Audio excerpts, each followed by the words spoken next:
कैसे जीजाजी ने अंजलि के साथ साथ मुझे भी पानी पिलाया, सब कुछ बताने वाली हूँ इस वीडियो में। मेरी बड़ी बहन अंजलि की शादी को 1 साल हो चुका था। दीदी काफी सुंदर है और जीजाजी भी काफी हष्ट-पुष्ट हैं। शादी के बाद दीदी कम ही हमारे घर आया करती थी क्योंकि जीजाजी को दीदी के बिना बिल्कुल भी रहा नहीं जाता था। दीदी और जीजाजी एक दूसरे से बहुत प्यार करते हैं और एक दूसरे के बिना नहीं रह सकते। ये बात मुझे उस दिन समझ में आई जब दीदी त्योहार पर हमारे घर आई हुई थी। दीदी को आए 1 हफ्ता हो चुका था, लेकिन जीजाजी के फोन दिन भर में कई बार आते रहते थे। दीदी अक्सर उनसे फोन पर कहती थी, इतनी जल्दी कैसे आऊं, कुछ दिन और रुकने दो। लेकिन जीजाजी भी फोन करके दीदी से ऐसी ऐसी बातें करते थे जिससे उन्हें भी जीजा की बहुत याद आने लगती थी। उतने में मम्मी आ गई और दीदी ने फोन काट दिया। मम्मी ने दीदी को रसोई घर में बुला लिया क्योंकि त्योहार की मिठाई और पकवान वगैरह बनानी थी। हम सबने मिलकर शाम तक आधी चीजें बना ली थी और बाकी की मिठाई अगले दिन बनाने का तय हुआ। शाम ढल चुकी थी और मैं खिड़की से बाहर देख रही थी। तभी अचानक मैंने देखा कि जीजाजी बाहर खड़े हैं। मैंने जल्दी से दीदी को आवाज लगाई। दीदी बाहर आते ही बोली, आप तो सच में आ गए, मुझे लगा फोन पर आपने ऐसे ही कहा था। इतने में मम्मी भी आ गई और चौंक कर बोली, अरे दामाद जी आप कब आए, कोई खबर भी नहीं दी। जीजाजी बोले, नहीं सासू माँ, कुछ काम से शहर विराज आया हुआ था तो सोचा आप लोगों से मिलते हुए ही जाऊं। मम्मी ने कहा जाने की बात अभी से मत कीजिए, अभी आए हैं तो खाना पीना खाकर आराम करके सुबह जाना, मैं आपको अभी बिल्कुल नहीं जाने दूंगी। जीजाजी कुछ नहीं बोले और मुझे भी मालूम था कि जीजाजी जाने के लिए नहीं आए हैं। इतने में दीदी पानी लेकर आई और जीजाजी को पानी देते हुए धीरे से फुसफुसाते हुए बोली, मुझे अच्छे से पता है कि आप किस लिए आए हैं, 1 हफ्ता भी नहीं रह पाए मेरे बिना। जीजाजी मुस्कुराकर बोले, तुम हो ही इतनी मस्त। यह सुनकर दीदी शर्मा से मुस्कुराकर वहाँ से चली गई। थोड़ी देर में खाना बनकर तैयार हो गया। हम सबने साथ में खाना खाया।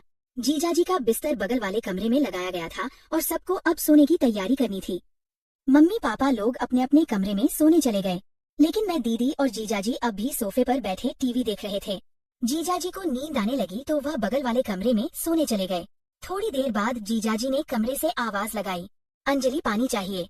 दीदी ने मुझसे कहा, रुको छोटी, मैं तुम्हारे जीजू को पानी देकर आती हूँ। मैंने कहा ठीक है दीदी, पर जल्दी आना नहीं दो तो मुझे डर लगेगा। दीदी रसोई घर से पानी की बोतल लेकर जीजाजी के कमरे में चली गई। मैं सोच रही थी अब आएगी अब आएगी, लेकिन 10 मिनट बीत गए और पूरे घर में मुझे कोई नजर नहीं आया। डर के मारे मैंने दीदी को आवाज दी।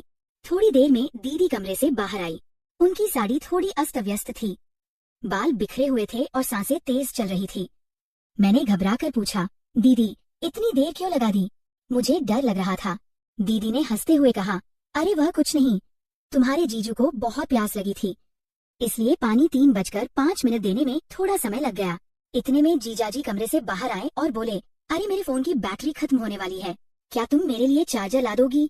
दीदी ने जवाब दिया, ठीक है देखती हूँ, आप यहीं रुकिए। लेकिन जीजाजी ने कहा, अरे तुम देखो मैं कमरे में वेट करता हूँ। ये कहते हुए वे वापस कमरे में चले गए। दीदी मेरे कमरे में गई और वहाँ से मेरा चार्जर उठाकर जीजाजी को देने उनके कमरे में चली गई। मैंने सोचा कि चार्जर देकर वह तुरंत वापस आ जाएंगी, लेकिन थोड़ी देर बीत गई और दीदी का कोई अतापता नहीं था। मैंने एक बार फिर से दीदी को आवाज दी, लेकिन कोई जवाब नहीं आया। मैं समझ गई कि शायद दीदी चार्जर लगाकर फोन की चार्जिंग में व्यस्त होंगी। थोड़ा डर भी लग रहा था, इसलिए मैंने टीवी बंद किया और अपने कमरे में सोने चली गई। लेकिन मुझे नींद नहीं आ रही थी। बिस्तर पर लेटकर मैं अपना फोन चलाने लगी। आधे घंटे बाद मेरे फोन की बैटरी डाउन हो गई। फिर याद आया कि मेरा चार्जर तो दीदी ले गई है। अब मैं असमंजस में थी, क्या चार्जर लेने के लिए जाऊं या नहीं। मैं सोचने लगी कि एक बार जाकर देख ही लूं कि जीजाजी का फोन कितना चार्ज हुआ है या फिर अभी चार्जिंग शुरू ही हुई है। आखिरकार मैं चार्जर लेने के लिए जीजाजी और दीदी के कमरे की ओर बढ़ी। उनके कमरे के दरवाजे की कुंडी अंदर से बंद थी, लेकिन मुझे याद आया कि उस कमरे में एक पुरानी खिड़की है जिसके फाटक में छोटा सा छेद है। मैं खिड़की के पास जाकर वहाँ से झांकने लगी। मैंने जो कुछ भी देखा दोस्तों, वह मेरे जीवन में पहली बार था, लेकिन मुझे सब कुछ अच्छे से दिख नहीं रहा था क्योंकि खिड़की के फाटक की सुरंग बहुत छोटी थी। खिड़की का फाटक पुरानी लकड़ी का 4:37 था जो पूरी तरह सड़ चुका था। मुझे अंदाजा भी नहीं था कि वह खिड़की सड़ चुकी है, मुझे साफ दिख नहीं रहा था। तो मैंने हाथ लगाकर खिड़की को थोड़ा खोलने की कोशिश की और खिड़की का फाटक धड़ाक से टूटकर गिर 4:49 गया। जीजाजी और दीदी मेरे तरफ एकटक निगाहों से देखने लगे और मैं भी वहाँ से जरा सा भी नहीं हिल पाई। तब दीदी ने मुझे भी अंदर बुला लिया और कमरे की सारी लाइट बंद कर दी। इसके बाद हम तीनों ने एक साथ जीवन का आनंद लिया।